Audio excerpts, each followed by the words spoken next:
에브라함 링컨이 뇌관이라고 할 수 있는 노예 해방을 약속을 했을까?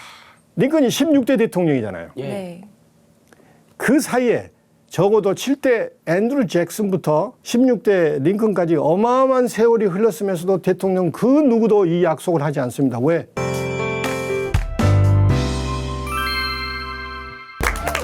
전남대학교 사학과 김봉준 교수입니다. 1860년 대통령 선거에서 에브라함 링컨이 뇌관이라고 할 수 있는 노예 해방을 약속을 했을까? 이제 뭐 결과론적으로 얘기하면 링컨이기 때문에 가능하죠. 링컨은 미국이 그래도 독립 선언문 정신에 의해서 자유, 평등 이게 미국의 가치의 기본인데 노예 이게 있을 수 없다. 그래서 내가 대통령 되면 노예 해방을 시키겠다. 근데 링컨이 16대 대통령이잖아요. 예. 네. 그 사이에 적어도 7대 앤드루 잭슨부터 16대 링컨까지 어마어마한 세월이 흘렀으면서도 대통령 그 누구도 이 약속을 하지 않습니다. 왜? 뇌관이기 때문에. 자기가 정치적으로 큰 손해를 보는 괜히 잘못 건드려가지고 자기 정치적인 이익에 불리하기 때문에 약속을 안 해요. 그런데 링컨은 과감하게 승부수를 던집니다. 이게 켄터키의 링컨의 생가입니다. 링컨 하면 통나무집. 가난은 엄청 가난했습니다. 그야말로 땡 시골이에요.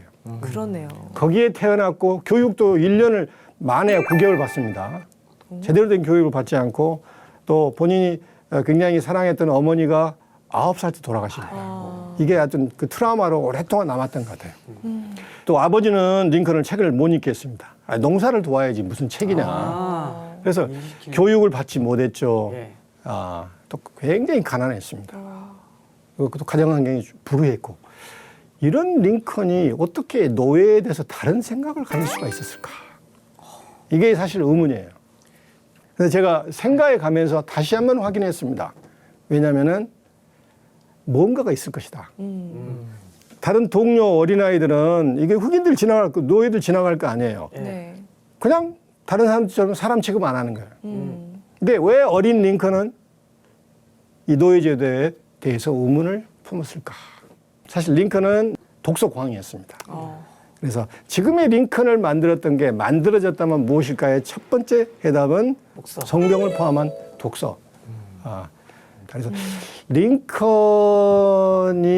대통령 된 이후에 그 했던 연설들을 보면은 성경에서 나왔던 것들이 굉장히 많습니다. 링컨이 대통령 되면서 노예 해방을 선언할 때도 마가복음 3장으로 알고 있는데 거기에 분열된 집은 설 수 없다.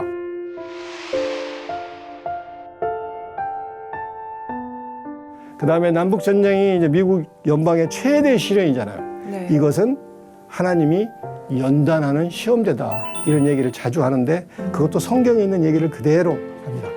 그래서 시험, 이런 것은 우리 미 합중국을 연단하기 위해서 하나님이 우리에게 시험을 준 것이다. 그래서 비록 시골에 있었지만 이게 학교를 제대로 다니지 못했지만 세상 돌아가는 것을 누구보다도 빨리 알았던 사람이 링컨이었대요. 책을 통해서. 이미 서구 유럽은 다 노예 해방을 했습니다. 이미 자유와 평등이라는 가치가 이미 팽배했던 거예요. 예.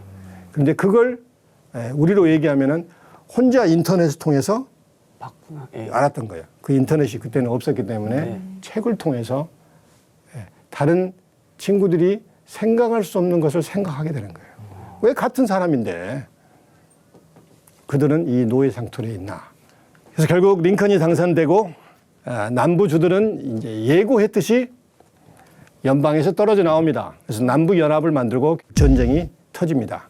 그러다가 1863년 7월 결정적인 전투가 벌어집니다. 이게 게티스버그 전투입니다.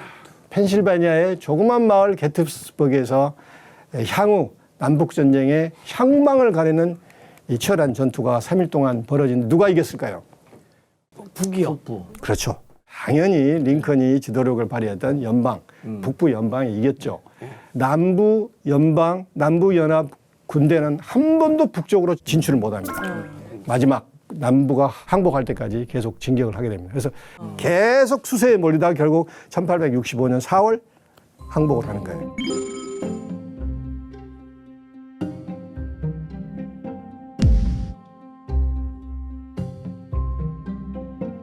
11월 19일 초청을 받아서 이 전몰 장병들을 기리는 이 게티스버그 연설을 합니다.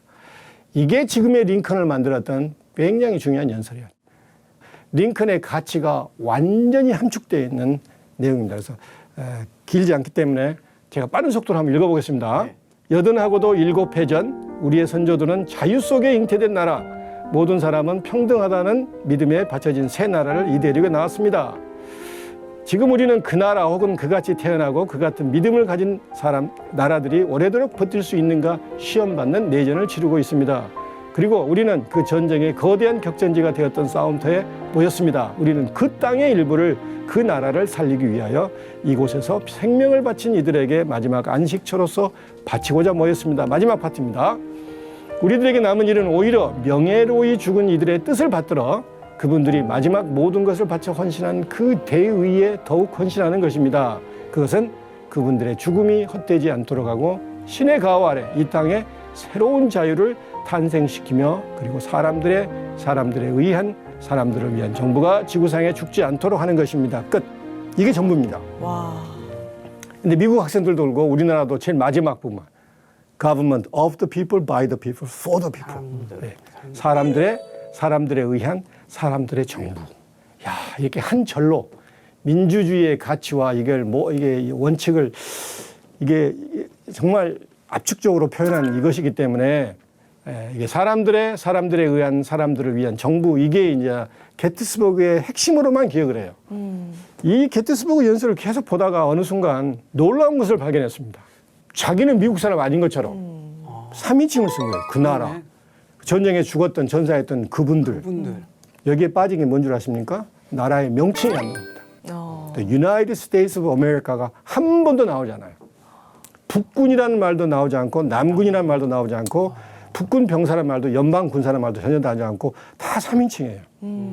링컨이 마지막 순간까지 기차에서 도착할 때까지 고쳤는데 대단한 사람이에요. The America, 미 합중국이라는 단어를 아예 빼버립니다. 왜? 그 나라가 중요한 게 아니고 그 나라에 봉헌된, 헌신된 가치가 중요하다고 생각합니다. 거기에 키워드가 아까 얘기했던 자유입니다. 자유. 그 자유를 지키기 위해서 우리 병사들이 피를 흘린 그분들의 이게 훨씬 중요하다고 생각했던 거예요. 자, 링컨이 그러면은 패배한 남부를 이게 끌어들이는 첫 번째 원칙, 가장 중요한 원칙이 뭔 줄 아십니까? 다 잊어버리자. 받아들이자. 그래서 나는 자비가 엄격한 정의보다 훨씬 풍성한 열매를 맺는다는 것을 믿습니다. 그래서 많은 자기를 대통령을 만들었던 북부 정치인들이 본때를 보이자. 남부가 반성할 때까지 처절하게 우리가 다스리자. 그렇게 강한 정책을 요구했음에도 불구하고 링컨은 전쟁은 끝났고 노예는 해방됐고 이제 남부를 받아들이자. 그래서 링컨이 포용 정책을 펴니다. 물론 본인은 빨리 죽었지만 그 이후의 대통령들이 링컨의 유훈을 받아들여서 대체로 남부를 포용하는 정책을 펴니다.